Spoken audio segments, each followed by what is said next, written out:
Olá, povo de Deus, quarta-feira da quinta semana do Tempo Comum, 9 de fevereiro de 2022. A nossa reflexão de hoje é a partir do primeiro livro dos Reis, capítulo 10, de 1 a 10 e Marcos 7, de 14 a 23. Naqueles dias, a rainha de Sabá, tendo ouvido falar para a glória do Senhor da fama de Salomão, veio prová-lo com enigmas. Chegou a Jerusalém com numerosa comitiva, com camelos carregados de aromas e enorme quantidade de ouro e pedras preciosas. Apresentou-se ao rei Salomão e expôs-lhe tudo o que tinha em seu pensamento. Salomão soube responder a todas as suas perguntas. Para ele nada houve de tão obscuro que não pudesse esclarecer. Quando a rainha de Sabá viu toda a sabedoria de Salomão, a casa que tinha construído, os manjares da sua mesa, os cortesãos sentados em ordem à mesa, as diversas classes dos que o serviam e suas vestes, os copeiros, os holocaustos que ele oferecia no templo do Senhor, ficou pasmada e disse ao rei: realmente era verdade o que eu ouvi no meu país a respeito de tuas palavras e de tua sabedoria. Eu não queria acreditar no que diziam, até que vi com os meus próprios olhos e reconheci que não me tinham dito nem a metade. Tua sabedoria e tua riqueza são muito maiores do que a fama que chegaram aos meus ouvidos. Feliz a tua gente, felizes os teus servos que gozam sempre da tua presença e que ouvem a tua sabedoria. Bendito seja o Senhor teu Deus, a quem agradaste, que te colocou sobre o trono de Israel, porque o Senhor amou Israel para sempre e te constituiu rei para governares com justiça e equidade. Depois ela deu ao rei 120 talentos de ouro e grande quantidade de aromas e pedras preciosas. Nunca mais foi trazida tanta quantidade de aromas como a que a rainha de Sabá deu ao rei Salomão. A fama da sabedoria de Salomão não conhecia fronteiras, o que facilitava o seu relacionamento diplomático. A visita da rainha de Sabá é um exemplo típico disto. Impressiona-nos o luxo desta visita. Na realidade, as visitas entre os reis na época excediam em vulgaridade, luxo e ostentação. Nada de tratados sérios em bem do povo. Gastava-se imensamente nessas visitas, enquanto o povo continuava na sua situação de pobreza e mendicância.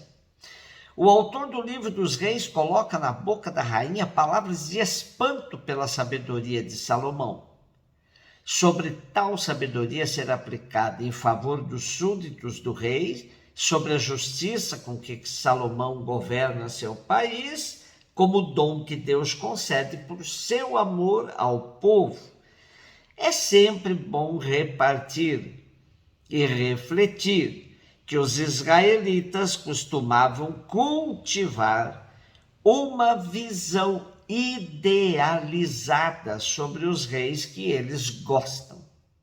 Marcos 7, de 14 a 23. Jesus chamou a multidão para perto de si e disse: escutai todos e compreendei. O que torna impuro o homem não é o que entra vindo de fora, mas o que sai do seu interior. Quem tem ouvidos para ouvir, ouça. Quando Jesus entrou em casa, longe da multidão, os discípulos lhe perguntaram sobre essa parábola. E Jesus lhes disse: será que nem vós compreendeis? Não entendeis que nada do que vem de fora e entra numa pessoa pode torná-la impura, porque não entra em seu coração, mas em seu estômago e vai para a fossa.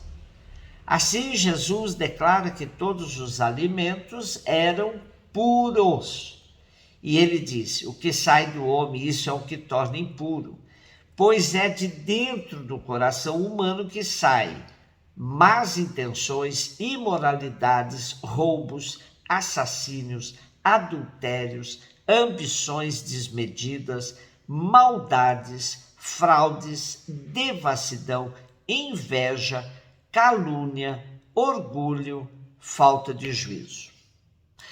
Todas essas coisas más saem de dentro e são elas que tornam impuro o homem. O sistema religioso do tempo de Jesus girava em torno da lei do puro e do impuro, lei que aparece no livro do Levítico e em grande parte é uma lei para proteger a saúde do povo.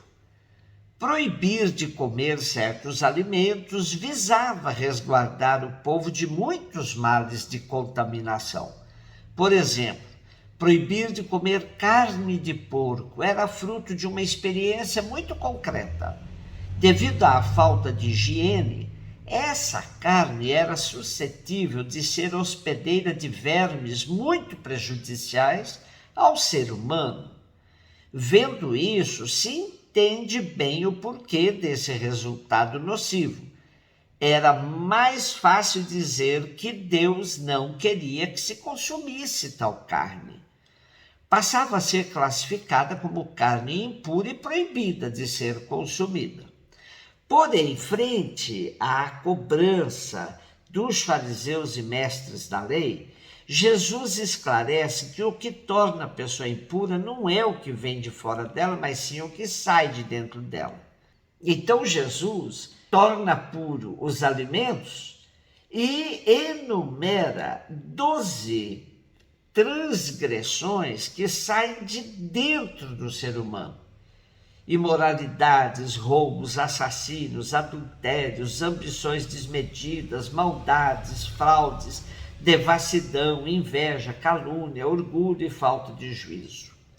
Afirma que esses vêm de dentro e tornam a pessoa impura. Com essa lista, Jesus pretende atingir integralmente as pessoas, pois alguns destes pecados estão na origem de muitos outros. Com essa postura, Jesus não só relativiza a lei do puro e do impuro, como mostra o quanto ela era geradora de pessoas hipócritas, falsas, pois preocupadas com as aparências, descuidavam do que realmente importa na vida: um coração puro, uma consciência, fonte de uma vida bem vivida.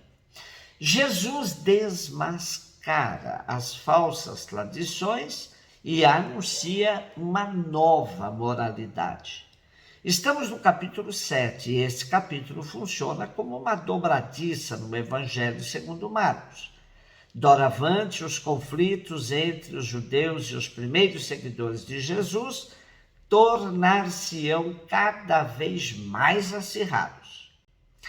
Há leis e sistemas de lei que escancaram sua má raiz em todas as sociedades.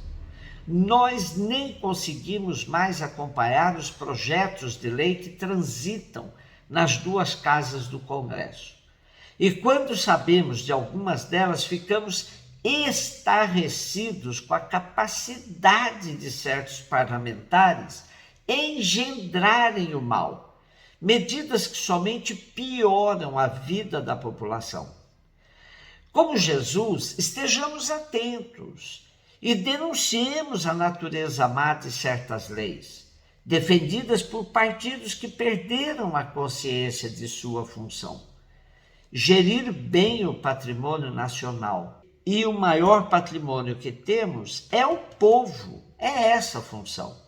Aprendamos de Jesus, frente à lei que escraviza, tenhamos a grandeza de denunciá-la, revelando nossa indignação de cristãos. Com Jesus aprendemos mais uma vez que há leis que não são justas e que precisam ser abolidas. Um beijo no seu coração.